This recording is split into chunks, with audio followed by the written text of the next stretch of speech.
नमस्कार दोस्तों, आपका स्वागत है YouTube चैनल एसके टेक्नोवेशन पर। बहुत ही ज़्यादा आज खास दिन होने वाला है क्योंकि आप लोग थंबनेल में देख पा रहे हो कि आज से एनआईसी शुरू करेगा आखिरी चरण का डेटा सत्यापन। जी बिल्कुल सही आप देख रहे हो, लास्ट राउंड का डेटा सत्यापन आज से शुरू होने वाला है। आज 3 फरवरी है, तो इस बारे में डिटेल में बात करेंगे। वीडियो के अंदर मैं पहले बताता हूँ क्या क्या चीज़ें कवर होंगी ताकि आपको आसानी पड़ेगी। तो पहला पॉइंट तो यही कि एनआईसी जो लास्ट चरण का डेटा सत्यापन शुरू करेगा। दूसरा कि किन लोगों का डेटा आज से वेरीफाई होना शुरू होगा, उन पर बात करेंगे।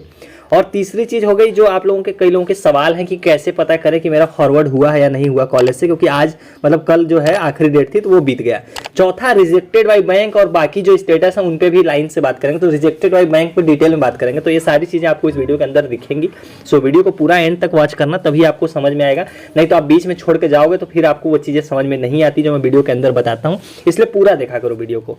चलिए वीडियो को लाइक कर देगा आपने और सब्सक्राइब तो कर ही लिया है आप लोगों ने। चलिए चलते हैं अपडेट की तरफ। तो पहले हम लोग कवर करेंगे जो है कि हम लोग बैंक वाला जो रिजेक्टेड बाय बैंक है उसको कवर कर लेते हैं। उसके बाद आपको वो एनआईसी का डेटा और वो सारी चीजें देखने को मिलेगी स्टेटस वाइज। तो देखो इनका रिजेक्टेड बाय बैंक है, bank name is not as per PFMS bank master, इस तरह से शो हो रहा है। और आपको दिखाता हूँ रिजेक्टेड बाय बैंक के 1-2 स्टेटस। तो वो जितने भी रिजेक्टेड बाय बैंक हैं, जैसे एक है यूआईडी इज डिसेबल, जैसे ये मान लो bank name and IFSC code are not related, तो ये हो गया। उसके अलावा ये देखिए UID is disable for DBT. तो देखो सोल्यूशन क्या है इसका। जितने भी मान लो यूआईडी डिसेबल हो गया, यूआईडी नेवर इनेबल हो गया, या फिर बैंक नेम क्या बोलते हैं is not as per PFMS bank master हो गया।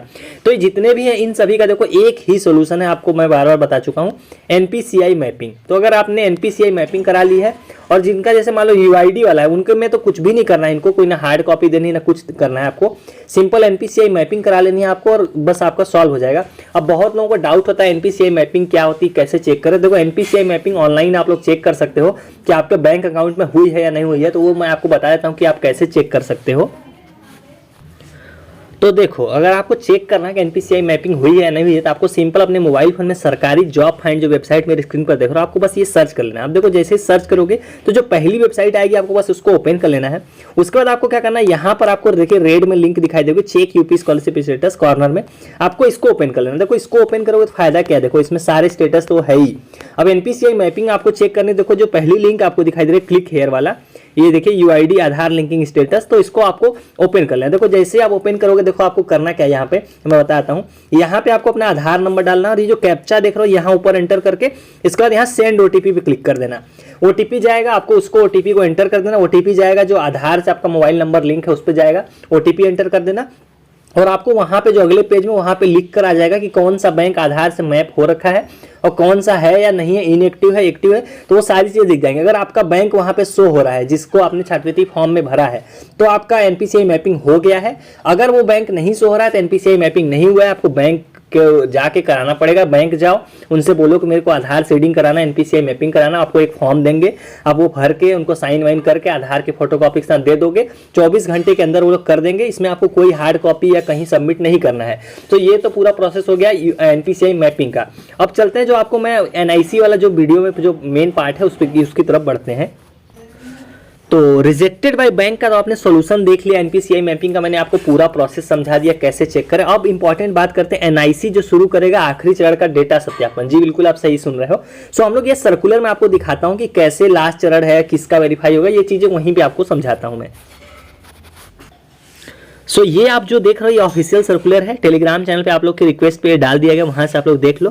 देखिए सेकेंड राउंड जो होना है मतलब आखिरी चरण, वो मैं कैसे बोल रहा हूँ। जो फर्स्ट राउंड था देखिए एनआईसी का, वो यहाँ पे देखिए 13 नंबर पॉइंट पे वो 3 से लेकर 18 जनवरी के बीच में हो गया। एनआईसी की राज्य इकाई में निर्धारित विभिन्न बिंदुओं पर परीक्षण यानी स्क्रूटनी किया जाना।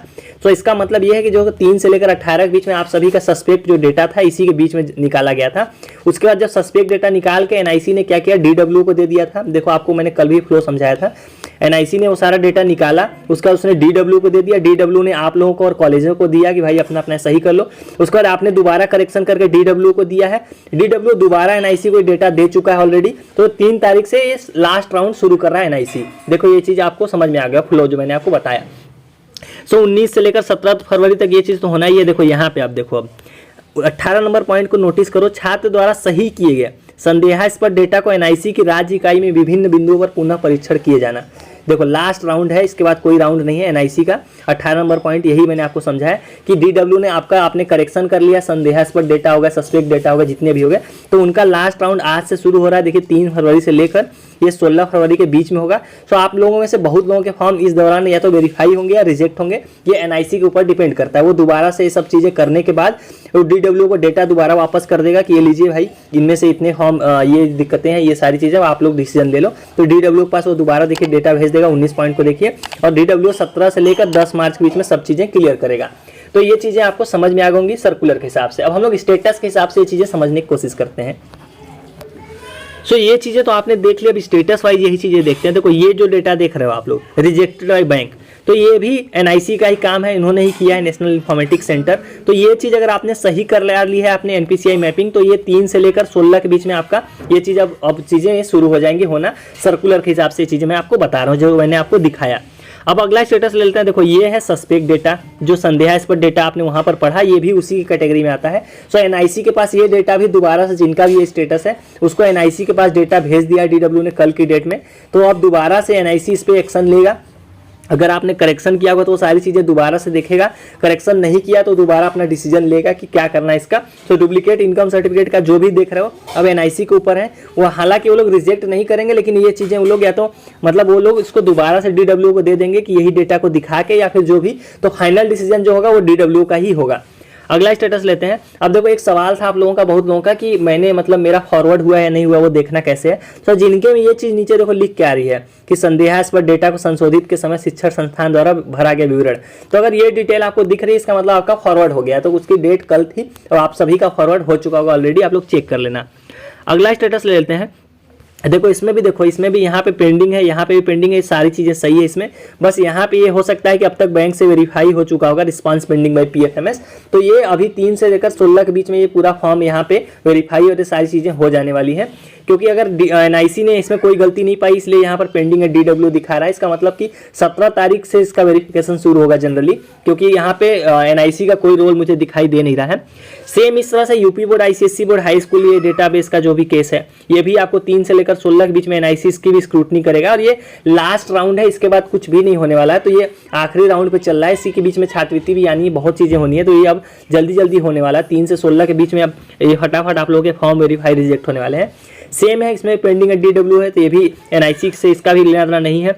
डुप्लीकेट मोबाइल नंबर वाले देख लें, ये डुप्लीकेट मोबाइल नंबर है, तो इसमें कोई टेंशन की बात नहीं है। ये बस उन्होंने डेटाबेस में उनके मिसमैच पाया होगा, मतलब सेम मोबाइल नंबर 2 बंदों का, इसलिए ये चीज़ इन्होंने दिखा दी। इनका काम होता है ये चीज़ दिखाना। तो ये कोई बड़ा इशू नहीं है, ये अपने आप सही हो जाएगा, इसमें समस्या नहीं आएगी आपको। और suspected due to non counselling data, तो इस पर डिसीजन पूरा डीडब्ल्यू के ऊपर बनता है कि वो या तो इस बार से रिजेक्ट कर देंगे या तो इस बार होने देंगे, अगली बार से करेंगे। तो ये सारी चीज़ें उनके ऊपर है। Bank name and IFSC code are not related to each other, rejected by bank. देखो इसका प्रॉब्लम का सोल्यूशन देखो, इसका सोल्यूशन करेक्शन के टाइम पे ही था। करेक्शन टाइम पे क्या करना था कि अभी आपका आईएफएससी कोड बदल गया, तो करेक्शन के टाइम पे बैंक की डिटेल में जाओ, आईएफएससी कोड नया वाला चेंज कर दो। दूसरा सोल्यूशन था कि करेक्शन के टाइम पे अपना जो दूसरा कोई और बैंक अकाउंट हो तो उसको डाल दो और उसमें एनपीसीआई मैपिंग करा लो, तो ये प्रॉब्लम सॉल्व हो जाएगी। तो ये 2 तरीके थे इसको सॉल्व करने के, उम्मीद करता हूँ आपने कर लिए होंगे। और नीचे आपको दिखाई देगा डुप्लीकेट इनकम सर्टिफिकेट, तो ये भी डीडब्ल्यू के ऊपर है कि करेंगे या नहीं करेंगे। रिजल्ट नॉट डिक्लेयर्ड, तो मैंने कल भी बताया था कि अगर आपने रिजल्ट अपडेट नहीं किया तो ये फॉर्म रिजेक्ट हो जाएगा। परसेंटेज ये कॉलेज ने सही कर दिया और ये चीज़ें अपने आप सही हो जाएंगी। अगला स्टेटस ले लेते हैं। यूआईडी डिसेबल, तो मैंने स्टार्टिंग में ही बता दिया था, एनपीसीआई मैपिंग का सारा खेल है। और नीचे जो आप देख रहे हो एप्लीकेशन फॉर्म, तो ये कुछ नहीं है, ये भी अपने आप सही हो जाएगा। सो ये सारे स्टेटस हो गए। अब आज से बड़ा इंपॉर्टेंट दिन है, आप लोग के स्टेटस बदलेंगे आज से। अब लोग चेक करते रहना, आप लोग स्टेटस में अब चेंज होने को आपको देखने को मिल जाएगा। जिनके भी 1 महीने 2 महीने से जो लोग बोल रहे थे कि पेंडिंग मेरा चल रहा है, तो अब वो टाइम आ गया है, आपका स्टेटस जो है कि उसमें अब बदलाव होंगे तेजी से। ये अगले 14-15 दिनों में, यानी अगले 2 हफ्तों में आपको देखने को मिल जाएगा सारी चीज़ें। सो ये सारी चीज़ें उम्मीद करता हूँ आपको समझ में आ गई। सर्कुलर के हिसाब से मैंने आपको समझा दिया, एक बार समराइज कर देता हूँ। 3 से लेकर 16 यानी कि आज से एनआईसी का लास्ट राउंड का वेरिफिकेशन शुरू हो गया है। मतलब डीडब्ल्यू ने इनको डेटा दे दिया आपका, जो आपने करेक्शन किया सब कुछ किया, तो ये वेरीफाई होना शुरू हो जाएगा आज से लेकर 16 तक। उसका 17 से डीडब्ल्यू वेरीफाई करना शुरू करेगा, जो दोबारा से एनआईसी उनको देगा, तो फाइनल राउंड चलेगा। तो इसमें काफ़ी लोगों के वेरीफाई रिजेक्ट होंगे और इसमें काफ़ी लोगों के होंगे। अब देखते हैं किसका कब होगा। सो चलिए गाइस, इस वाली वीडियो में इतना ही। उम्मीद करता हूँ आपके डाउट्स क्लियर हो गए होंगे। अगर कोई डाउट्स हो तो कमेंट में आप पूछिए, मैं वहाँ पे रिप्लाई करता ही कोशिश करता हूँ। अदरवाइज आप इंस्टाग्राम पे मुझे फॉलो करके डायरेक्ट मैसेज कर सकते हो, वहाँ भी मैं रिप्लाई करता हूँ। आप अब मुझे अपना स्टेटस भी इंस्टाग्राम पे ही भेज सकते हो। और टेलीग्राम चैनल की लिंक जरूर जुड़ जाओ, क्योंकि वहाँ पे आपको सारी जो न्यूज़ आर्टिकल लिंक सारी चीज़ें वहीं पे मिलती हैं। सो डिस्क्रिप्शन में लिंक है इन सारी चीज़ों की, आपकी जहाँ इच्छा वहाँ जुड़ जाइए। So thank you for watching.